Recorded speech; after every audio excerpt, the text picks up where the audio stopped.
नमस्कार, मैं अनिल सोन। योग ज्ञान चैनल में आप सभी का स्वागत है। आज हम बात करने जा रहे हैं साइनोसाइटिस बीमारी।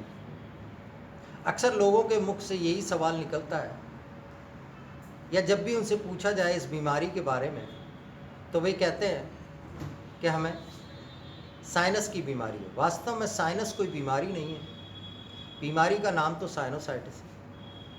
साइनस हमारे शरीर में गुब्बारे के समान रचनाएं होती हैं जिनका काम हमारे माथे को, हमारे सिर को स्थिर रखना है और जिनके भीतर हवा भरी रहती है।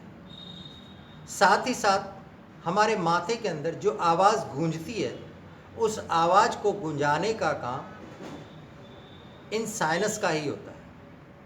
ये साइनस हमारे माथे के अंदर एक बैलून के समान, गुब्बारे के समान काम करते हैं। जिस प्रकार एक गुब्बारे के अंदर यदि गैस भर दी जाए तो वो ऊपर की ओर उठेगा।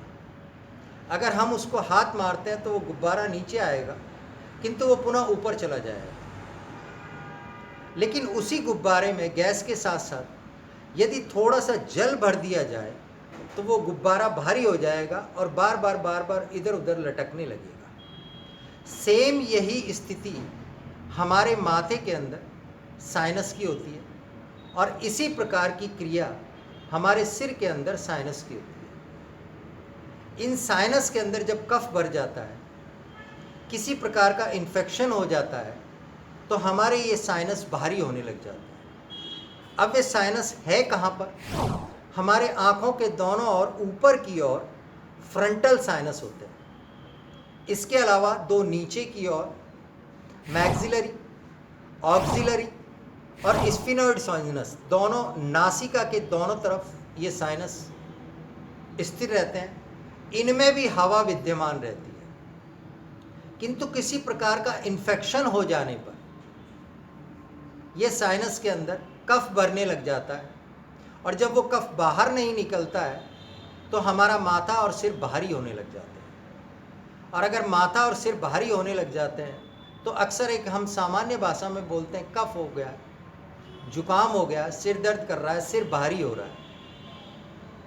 तो ये जो साइनस की बीमारी है, लंबे समय तक अगर रहती है तो बहुत सी और भी बीमारियों को पैदा करती है। अब ये जो 4 प्रकार के साइनस हैं, इन साइनसों का रास्ता एक झिल्ली के द्वारा हमारे नासिका में और मुख में खुलता है और ये झिल्ली एक प्रकार का लिक्विड, यानी कि एक प्रकार का तरल स्त्रावित करती है, जिसका कार्य साइनस के भीतर जमने वाले कफ को गले के और नाक के द्वारा बाहर फेंकना होता है। किंतु यदि इस झिल्ली में किसी प्रकार की परेशानी आ जाए, इस म्यूकस मेम्ब्रेन में किसी प्रकार की परेशानी आ जाए, तो वो कफ बाहर नहीं निकल पाता है और हमारे साइनसेस भारी होने लग जाते हैं।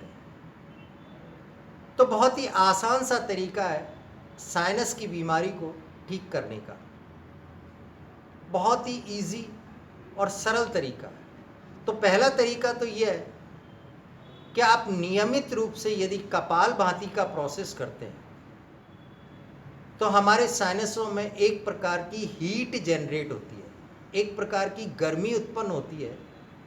वो गर्मी वहाँ के कफ को निकालकर गले और मुख के द्वारा बाहर फेंक देती है। और इसी प्रकार दूसरा प्रोसेस है कि योग में क्रिया होती है जिसे कहते हैं जल नेति की क्रिया, यानी कि यहाँ से पानी को डालना और यहाँ से बाहर निकालना। इसी प्रकार यहाँ से डालना, यहाँ से निकालना। जब इस गर्म पानी को दोनों तरफ से बाहर निकाला जाता है तो इसकी भाप, इसकी वेपर उस म्यूकस मेम्ब्रेन के ऊपर से होकर गुजरती है और जो हमारे साइनस के अंदर कफ जमा हुआ होता है, उस हीट के कारण, उस गर्मी के कारण धीरे धीरे कफ बाहर निकलने लग जाता है। तो जब बाहर कफ निकलने लग जाता है तो धीरे धीरे हमें साइनस की बीमारी में आराम मिलने लग जाता है। तो बहुत ही सामान्य से प्रोसेस हैं साइनस को ठीक करने की। और भी यदि कुछ नए तरीके को हम यूज़ में लेना चाहें, सिर भारी हो रहा है, माथा भारी हो रहा है, कफ जम रहा है, जुकाम की प्रॉब्लम है, तो इसके लिए एक और प्रोसेस है कि गर्म पानी ले लें और उसकी भाप का नियमित नासिका के द्वारा यदि ग्रहण करते हैं तो हमारे साइनस से धीरे धीरे वो कफ निकलकर पिघलकर खाली होने लग जाए। इस प्रकार मैंने 3 प्रोसेस बताए हैं आप साइनस को, यानी कि साइनोसाइटिस बीमारी को ठीक कर। अगर आपने मेरे चैनल को सब्सक्राइब नहीं किया है तो आज ही सब्सक्राइब करें, लाइक करें और शेयर करें। धन्यवाद, नमस्कार।